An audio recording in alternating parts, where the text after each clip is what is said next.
Hello, guys. This is Ty, aka the Flip Man.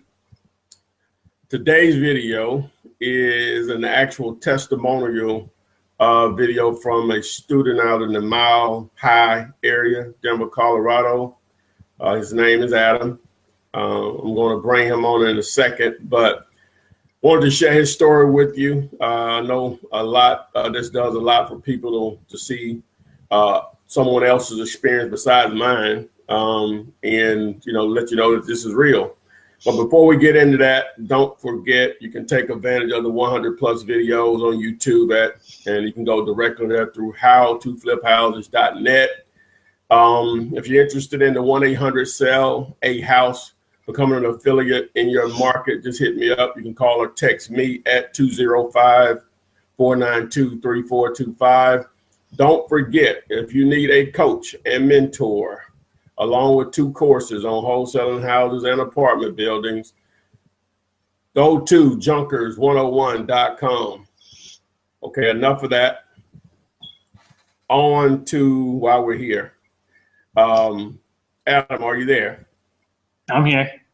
Okay. Adam is in Denver, and from what my phone says, and I normally program individuals in through the date that we initially started. I think it's been since 2009, right? That we've been back and forth, right? You've been a student. Yeah, it's been since September of 2009, okay. And that's when I first heard of real estate investing. May of 2009, I went to a 3-day seminar with the Rich Dad coaching group, and it was worthwhile, but it was way too much information to be applicable to anything. And and I bought your course. It was September 2009. Okay, all right. Adam, what got you started? You said you finally got interested in 2009. Could you tell about your initial? Bought other stuff before you said? Yeah. Okay. I bought.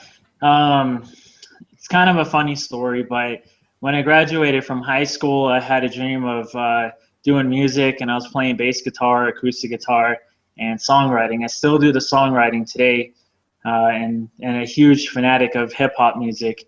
But that's like where my real passion's at. But when I graduated high school, I had no idea what I was going to do for money. I mean, all my teachers told me I should go to college, this and that, but there is something missing from the whole go to college equation, because number one, I didn't want a job. It's like I didn't want a typical job. So I was looking and looking and looking. I had an ex-girlfriend who told me about Rich Dad, Poor Dad, and I read that book, and I was like, maybe real estate will be the thing. And that's how I first ever heard of real estate investing, was from reading that book, Rich Dad, Poor Dad, and then Retire Young, Retire Rich by him. And I went, maybe my thinking is right, because there's obviously someone else out there, a really big name like Robert Kiyosaki, who is saying that there is a different way. So since I read those books, that's what started my journey. Okay. All right. So, and I guess then you stumbled into me, and I know it took you a minute to do a deal, but you were always hitting me up. I'm like, that's always encouraging to me, because everybody's situation is not the same.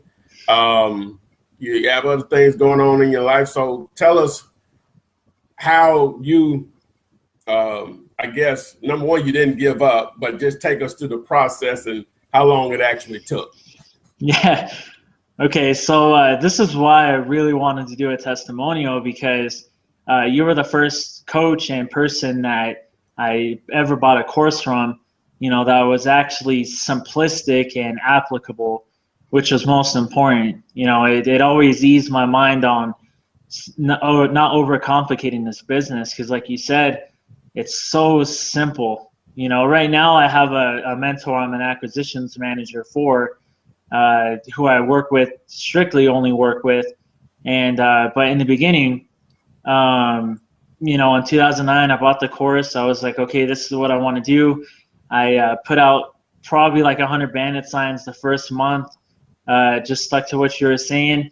I was getting phone calls and whatnot, but the winter time, it's pretty brutal here. So I wasn't doing bandit signs, and I thought that's all you should do, when it comes to wholesaling. I took it kind of literal as far as marketing goes. And so what happened is spring of 2010, I got into network marketing, and I was with a company called Legal Shield for 2 years. So that's what caused prepaid legal. A break. Yeah, prepaid legal is what it was beforehand. Former prepaid. That's interesting. Not to cut you off. That's what I was doing before I got involved in real estate. I was trying to do. Let me just say, wow, I didn't know that. Go ahead though. Man, it's a small world. We have pretty similar backgrounds. Yeah, that's what I was doing, and it was great. I loved the people. I still have the membership, but as far as the business structure, I'm kind of not a lazy person, but I try to keep things simplistic. And with my organization at the time, they were overcomplicating the business. They weren't following what we're supposed to do, and it was a tough sell. So for me, I was getting impatient with the process. So I ended up leaving. It was like, well, maybe I'll get back into real estate. So that's what I did. At the start of 2011, I officially quit prepaid legal shield beginning of 2012. So I was technically in it for 2 years, but didn't really start the real estate endeavor until beginning of 2011. And something always came up, so life always hit me in the face with something. I either lost a job or ran out of marketing money or wasn't following up with sellers and missed out on the deal. Something always came up, long story short. And I did my first deal not until January 2014. It took me that long. It took about 3 years. And but I just never quit because I kept putting out, signs when I had the money, kept writing yellow letters when I had the money. I was only working at Starbucks since summer of 2011. Before then, I was working at, I don't know, like 10 different jobs. I mean, again, I never been a good employee.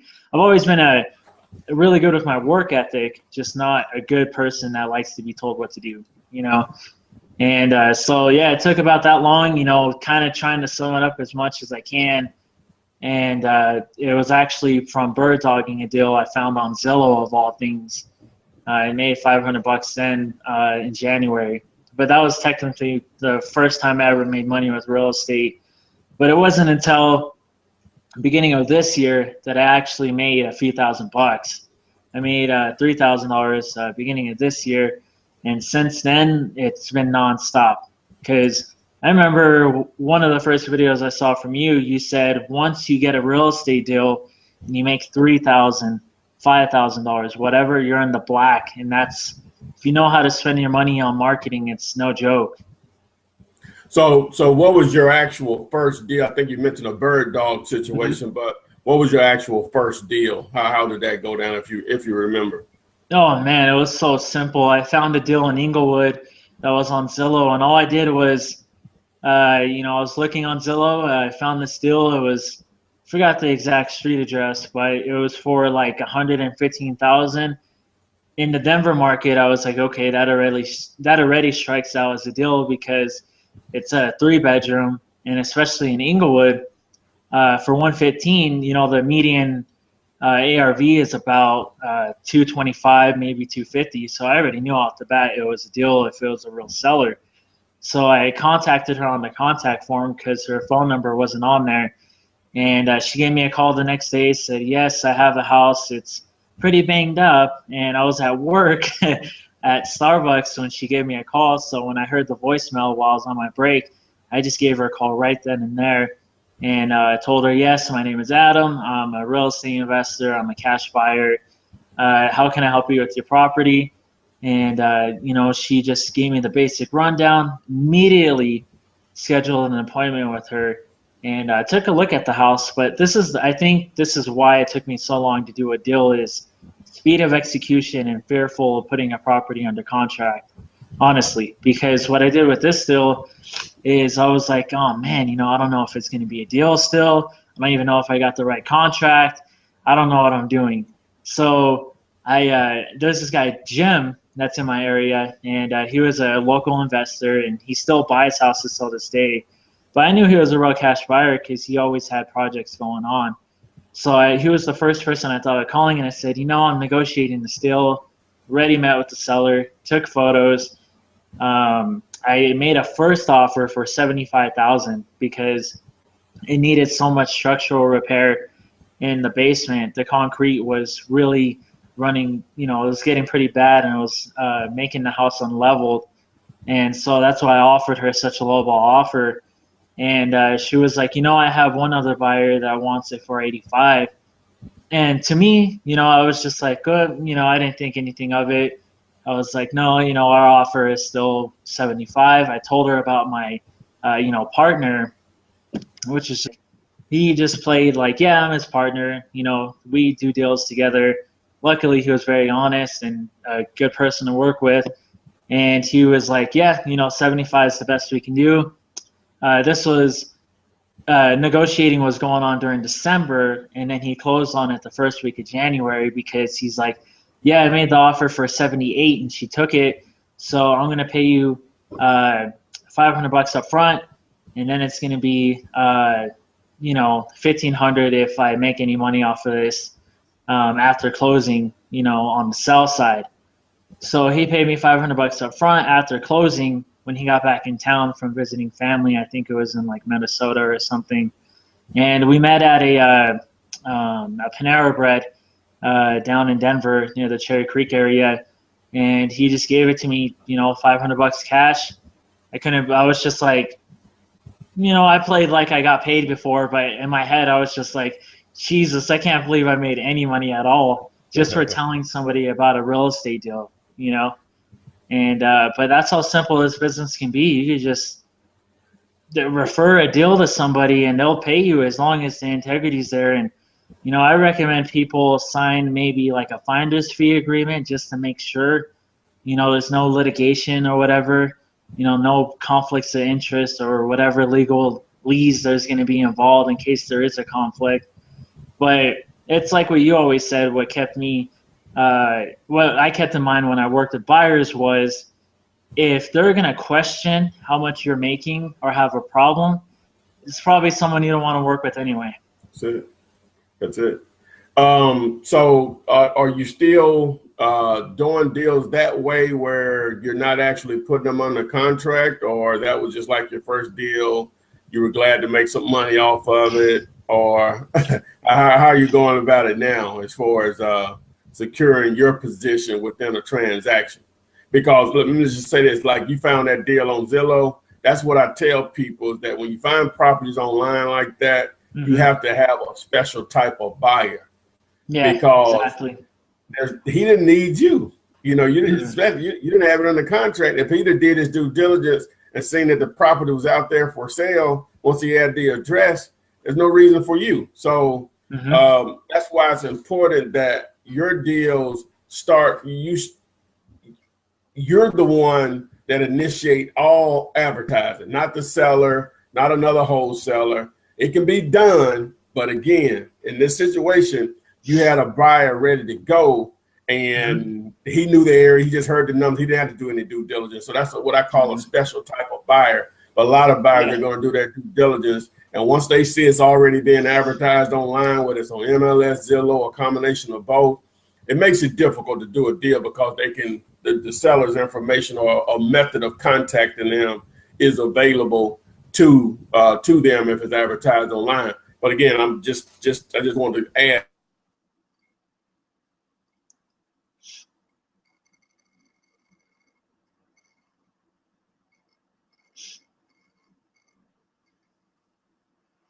The video cut out a little bit. I'm not sure if you can still hear me. Yeah, I hear you fine. I hear you fine. Okay. It cut out on my end, but I hear you. Okay. But yeah, you're exactly right, because if it wasn't for that cash buyer being a real buyer for one, but actually having integrity, I could see why he wouldn't have even paid me anything, because he's like, well, he could have lied and said, yeah, I already know about that deal, especially if he saw it was on Zillow, beforehand. He could have been like, yeah, and that's where, you know, where we come in as a wholesaler, I think the thing that felt like the biggest gray area for me was what I like to hear, what I hear all the time from my mentor I work with now, and predominantly the guy I'm the acquisition manager for, is we're in the marketing business first, real estate second, you know, Exactly. because the only reason why we have any value as a wholesaler is because we're finding deals and creating deals first before anybody else. Because a lot of people go, oh, why would they need me? They're thinking too much as like, it's like the difference between an investor and a real estate broker. You know, they're thinking like brokers and employees way too much. And it's like, as wholesalers, we're not employees, we're not brokers. You know, we're strictly investors, and assigning contracts and stuff like that is just an exit strategy. I mean, there's actually been a deal that we did where we had to assign the contract to an LLC for 1031 exchange tax purposes. So it's like, okay, we didn't even assign a deal to another buyer, but assignment of contract was still necessary to get a deal done. And that's what people need to understand, is it's not like some kind of secret, esoteric strategy only wholesalers know. It's always been an exit strategy for basically emergency situations, but people saw it as a way to make money. And I think that's where the gurus started coming in, and it started getting really popular and stuff. Yeah, I try to stress to people. I was talking to a lady today. I let her know I'm no smarter than you are. Where I live, the market is no better. Mm-hmm. The thing I've done, I've taken some very old information and put it into action. You know, now obviously over the last 10 or 15 years, the internet has allowed it to be more known to a lot of people. But for the most part, you can walk into any Walmart or any mall or something and ask 10 people about wholesaling, and they never, I can guarantee you 9 of them have never heard of it. And the one that may have heard of it, he's still unclear about it. You know what I'm saying? So like you said, you know, that's one of the common questions, you know, why would a buyer need you? Or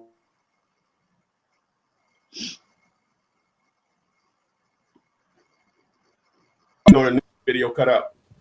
Did it cut out? Okay. Yeah, it cut out a little bit. Yeah, the reason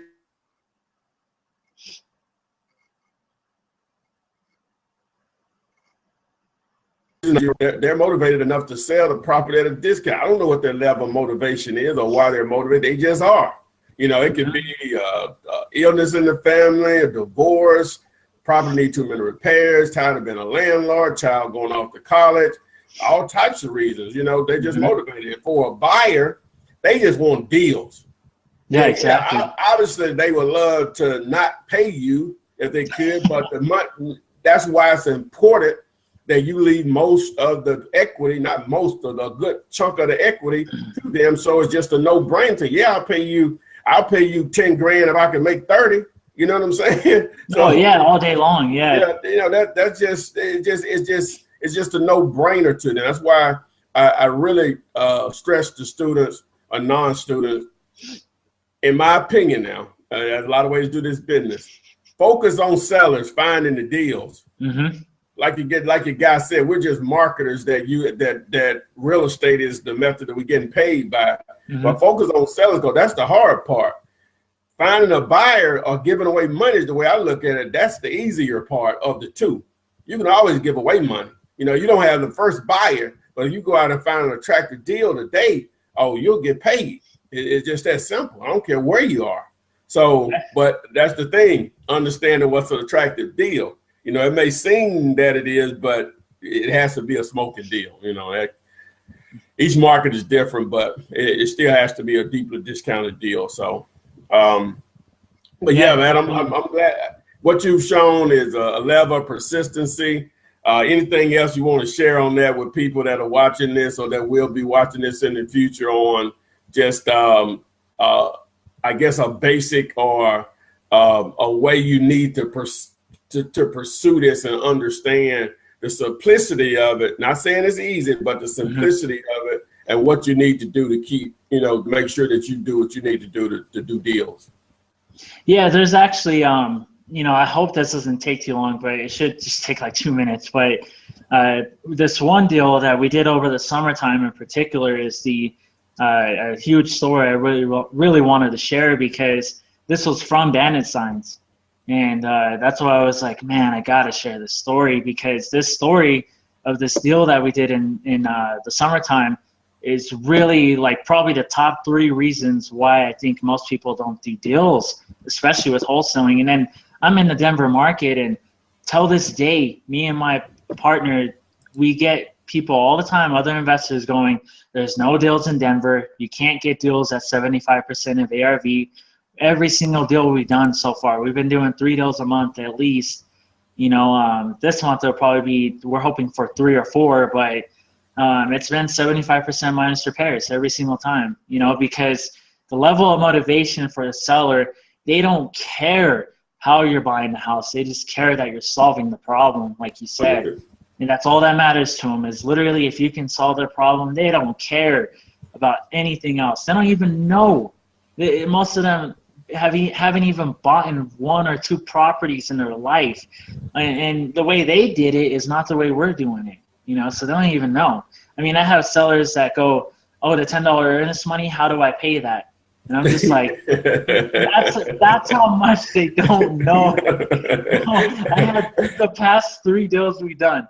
Each seller told me, oh, title company in Denver, okay, how do I deposit $10 to that title company? I'm like, we do that. I was like, what? But that should encourage people right there that, that's how much they don't know. And the deal we got in the summertime, to make it as short as possible, I put out some bandit signs. I put out like about 100 18 by 24 yellow signs. I buy houses, any condition, phone number is what I did. And I got a call from a guy who sounded like he barely spoke English. He was a Mexican guy. My dad speaks Spanish, so luckily for that, because he gave me a call. He said, I have a house for sale. Can you please call me? I called him back. He only spoke enough English to give me the address and what he wanted, what he thought it was worth. And I called my dad and I said, average person would probably be like, I don't know Spanish, I'm going to give up. I could have used Google Translate. I mean, I was thinking of whatever I could do, but luckily I had my dad. I called my dad. I said, can you just please call him and ask him just these basic questions? Your asking price, the property address, beds, bath, whatever. And dad was like, sure, I'll help you out. Gave him a call, got the basic information. I ran the numbers. Me and my dad both went and met with him at the house. And still, my dad translated everything, I mean, but you could, even if you hired a translator for $25, it's worth it because you never know what you're going to make. And so we were negotiating the deal right there. And my dad knows nothing about real estate. So can you imagine me trying to tell my dad how I'm trying to structure this deal with a 2-page contract while the seller doesn't know? It's like, wow. It was the biggest headache ever. But we spent about 30 minutes. We walked through everything. The seller wanted the ARV was about 330. It's really banged up. It needed about 40,000 in repairs at least. He wanted 170. I offered 150 cash. We'll pay closing costs. And he was like, okay, I'll go with it. Told my partner about it. We're like, oh, okay, everything's going to be good. And we scheduled a 30-day closing. My partner had a business maturity date. He wanted to see how well the business is doing with just me and one of my virtual assistants to see if we can run things on our own while he's gone. So while he was gone, he comes back. We're closing on the 30th of June. Seller out of nowhere says, okay, yeah, I'm glad everything's working out, because we ended up getting a call from a realtor who was the seller's friend, and he was translating for him. And he's like, yeah, I'm going to help him close this deal. And we're like, where did you come from? We're like, oh, snap, it's a realtor. Not saying that realtors are bad, they play their part. But I was like, oh, man, he's probably not even going to know what we're doing, because I was assigning it to my partner. And he was like, yeah, the only thing is the seller is okay with selling it to you for 150, but he said you guys were going to give him 3 months to live in the house rent-free so he could find a new place.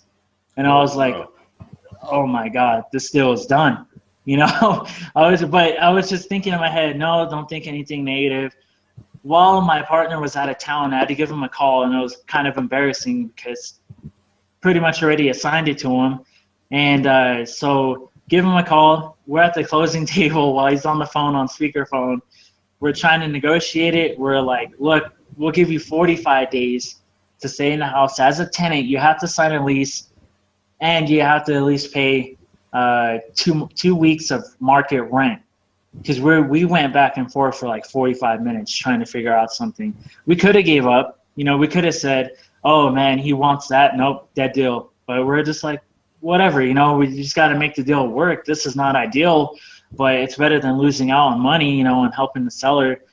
And so long story short, we figured out, okay, well, he'll stay there 45 days, paying 2 weeks market rent. Luckily, he moved out within 30 days. So even though we went through all of that and we could have quit, and that's just me explaining it quickly. That's not even all the details of how stressful it was. Yeah, we put it back on the market because we figured, okay, it's the summertime. We're just going to list it with a friend of ours who's a realtor, my mentor. One of his good friends is a realtor. He put it on the market. We bought it at $150 and we sold it for $250. I think it was actually no, we listed it for $250 and we sold it for $230. And another wholesaler came in and wholesaled it for $240.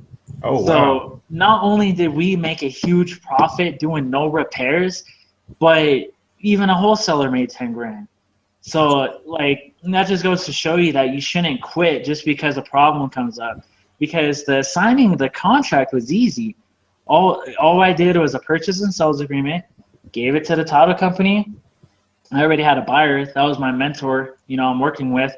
And he was like, that I'm the acquisitions manager for, and he was like, oh, okay, good deal. We did an assignment of contract, sent the paperwork to the title company. They asked for the payoff statement and what they do, and we set a closing date. That was it. It was the easiest thing in the world, but it's the seller that came up with all of these problems from the start,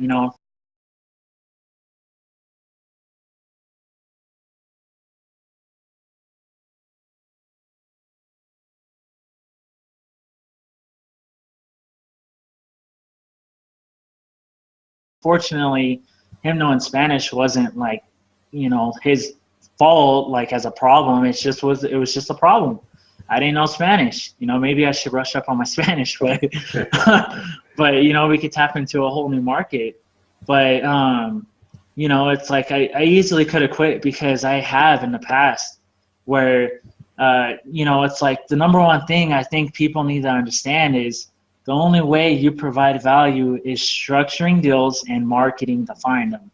Number two is follow-up. It's like I think, there's so many times I didn't get a deal was because I know deals fell in my lap from bandit signs, but I think it's because I would make an offer and they would say no, and I'd be like, oh, it's not a deal. But now, there's been times I've called a seller, the first contact, they'll submit information onto our website, and I would call them 8 or 9 times before getting a hold of them. You have to be ruthless like that. Otherwise, you're going to miss out. And I wasn't thinking like that until this year when I did my first deal and started educating myself more and starting with the basics. Your course and what you taught was completely the foundation on making real estate wholesaling simplistic, because a lot of the past people I went to, I won't mention their names, but pretty big gurus, they all were talking about builder buyers list first. And I honestly don't recommend that. If you know that it's going to be a good deal based off a basic formula, there's going to be somebody, that's going to buy it. There always is going to be somebody. Oh, yeah. You become a marketer on the buyer side, just like the seller side. And the great thing about it, the more attractive the deal is, the more people you're going to call, the more buyers you're going to meet. You can only sell it to one person, but the other people, you'll want to collect their information for future deals. That's how you build a buyer's list. Your deals build your buyer's list, because even now when people call me and they just start asking me questions, I know they just went through a course. I'm nice because I understand, but a lot of investors, man, they just don't want to hear from you unless you got something to offer them. You know what I'm saying? So I try to stir people away from that, because it can be very discouraging when a guy just goes off on you. You know what I'm saying? What, you just went through a seminar or something, you know, just goes off on you. You're going to sound that way to them. I can guarantee you, you know, because you're asking questions that really don't matter to them. Normally, when I look at a deal, and I don't teach this because I want you to learn people to learn the right way. The only thing I need to know is the address, the number of bedrooms in the bath. We're in the South, so I want to know if it was set up for central heating and air, does it still have it, and the price. Everything else is irrelevant. Whether it has a mortgage on the end of that'll come out later. God. You know what I'm saying? But normally, you know, I just need to know the address, the number of bedroom, the bath, and has it ever been set up for central heating and air. I don't tell you to do that now, but I'm just saying that's the way most investors are. You know what I'm saying? Because they'll figure out that price is really the most, because they know, and most of the time they know the area that they're interested in, and they know what houses go for. So the only thing they need to go out there and see, does the repairs justify the price that you're asking? You know what I'm saying? So, you know, then the number of beds beds and bath matter, because of just 3 bedrooms and higher are more attractive than 2 bedrooms in a lot of markets, not all markets, but a lot of markets. So yeah, same here. Yeah, same in Denver. And what you said is, I was just about to say the same thing when it comes to buyers is, you know, I remember when I first started and I was building my buyers list, you know, I remember I had this like questionnaire of like 12 questions, and I would try to go through each one with buyers I made contact with. And I quickly found out that, like you said, all buyers, especially if they're already buying, they know the market. They're not newbies. You know, it's like they know what they're doing. So all they want to know is, the biggest tip I can say to anybody for building a buyer's list is, when you're marketing or when you're doing ghost ads, finding them on Craigslist, Google, whatever, the real estate meetings, just ask them. Just tell them straight up. Don't go into an elevator speech. Just tell them, I'm a wholesaler. Even if you're new, don't be afraid to admit it, whatever. You know, it's their loss if you find a deal. If they don't want to respect that you're new, whatever. Just ask them, you know, hey, I'm a wholesaler, I'm new. You know, I just wanted to know, I see you're a cash buyer. What are you looking for? How much are you willing to pay? And where are you looking? That's it. If you just ask those 3 questions, they probably will be impressed that you're even looking out for all they're going to care about. Because there's so many times I sent the deal out to buyers, and I would be like, I would send them the comps, the address. I would give like details about everything of the house, and all of them will tell me, hey, next time I just need to know price and address.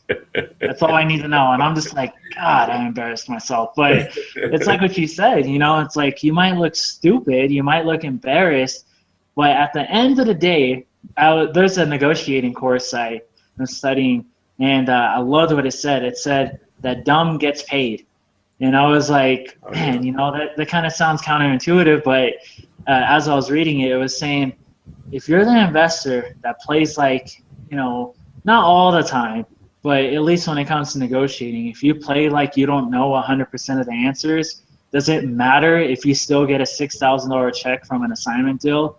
No, because what matters is you're the dumb one. You're the dumb one getting paid. You know, it's like, you know, it's just, I say that, you know, kind of as a joke, but being serious on saying, like, don't, you know, it's like what you always say in your videos, like, people overcomplicate it too much. And I was one of those people. For the longest time, I was so afraid to even put a property under contract because I was scared of making a mistake. I was scared to get sued or something. And honestly, there was a deal like 2 months ago we made a really big mistake on in price, and mistakes happen. And I had to tell the seller we had to back out, and they were mad at us, but we did it as ethically as we can, you know, within 2 weeks of signing the purchase contract. And that's probably one thing I recommend, you know, you know, people, there's a lot of wholesalers we get here that their deals are terrible. I mean, the numbers don't work, like not even close. I don't even know who's buying these deals. So it's like, I don't recommend trying to be one of those wholesalers that is going to put a property under contract and try to find a sucker, you know, like, oh, I'm just going to find the guy that is ignorant and new because, hey, it's wholesaling. It's like, no, reputation is everything. You know, I'd rather be the guy that's like, you know, like what I tell my partner all the time, I say, like if there's a time, like our transaction coordinator was joking, was laughing at me because there's a deal where the seller was asking, I think it was like 95,000 for a condo, and I still offered 75. And she was like, 85 probably would have been a good deal. How come you offered 75?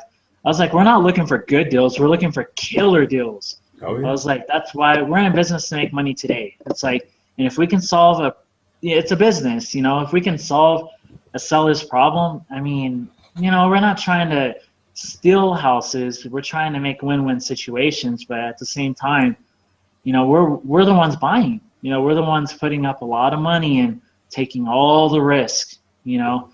And by we, I'm, you know, speaking because I primarily work with my partner, and since I'm not his employee, you know, because thanks to working with him, I had the opportunity to quit Starbucks in April from deals we were doing. So, you know, it's like, you know, it's pretty. I mean, it's been pretty life-changing since the beginning of this year, just from wholesaling, you know. And, you know, all we're looking for when it comes to deals is fix and flips and buying holds. But, you know, it's like, thanks to wholesaling, it's like you got an blank check for the rest of your life, you know, as long as you know how to find the deals. Correct. Well, hey, Adam, I don't want to keep you anymore, man. I really appreciate your time. You shared a lot of information. You know, I like to get different angles. It seems like same old stuff, man. Advertise, negotiate, buyer, close. You know what I'm saying? But if your phone is not ringing, you're not gonna do deals. You know, it's just that simple. So, anything else you want to add before we close out? You know, it's like, and the reason why, you know, I shared so much and just wanted to talk about, you know, like kind of my story as much as I can is because I just want people out there to know, like, you know, what more motivation if you are someone that was struggling, you know, trying to pay the bills and whatnot, and you're too scared to do it, or you think you're going to make a mistake. I mean, just remember you're going to die one day. I mean, I know that's dramatic, but there's no bigger motivation. I mean, you're going to die one day. So just take the chance, buy Ty's course. He'll explain it simple enough. You know, he's not paying me to say that. And I'm just saying that it was the simplest, you know, it's the simplest course I ever got, you know, as far as explaining how to wholesale and whatnot. And that's how I got my start. And, you know, it's like, just keep it simple, and just don't be scared to make mistakes. Yeah, man, I'm glad you said that. I obviously I want people to sign up with me, but it's obvious that I don't really care too much about that because I give away all the information on YouTube. Exactly. Just take action, man. You know, I'm not the only game in town, you know, whatever, but just take action. That's the main thing that I try to stress to people, you know, because all the knowledge in the world, some people call me, man, sometimes they know more than me, but they never done a deal before. You know what I'm saying? So you know, you know, I'd rather be dumb and doing deals and full of knowledge and not making any money. So yeah, and you know, my investing partner, he's teaching me how to do subject twos and lease options, and I haven't even picking up a book on those. You know what I mean? It's like, because I'm learning by actually structuring the offers and being like, you know, if I make a mistake on pitching a terms deal or whatever, you know, I mean, I have to learn somehow, and I still haven't picked up a book on either of those subjects. Like, you know, it's like, it's all from just doing it. Yeah. Well, hey, man, I really appreciate it, man. I'm going to go ahead and close this out with everyone. Again, thanks to Adam and his time. Don't forget, take advantage of the free stuff that I offer on YouTube. That may be enough for you, but if it's not, you definitely can go to junket101.com and sign up there for the course of the coach. You know, you can get the one-page contract there for free. But again, howtofliphouses.net to get access to the 100+ videos. You know, you can call or text me 205-492-3425. This is the Flip Man. I'm out. Adam, thanks again. And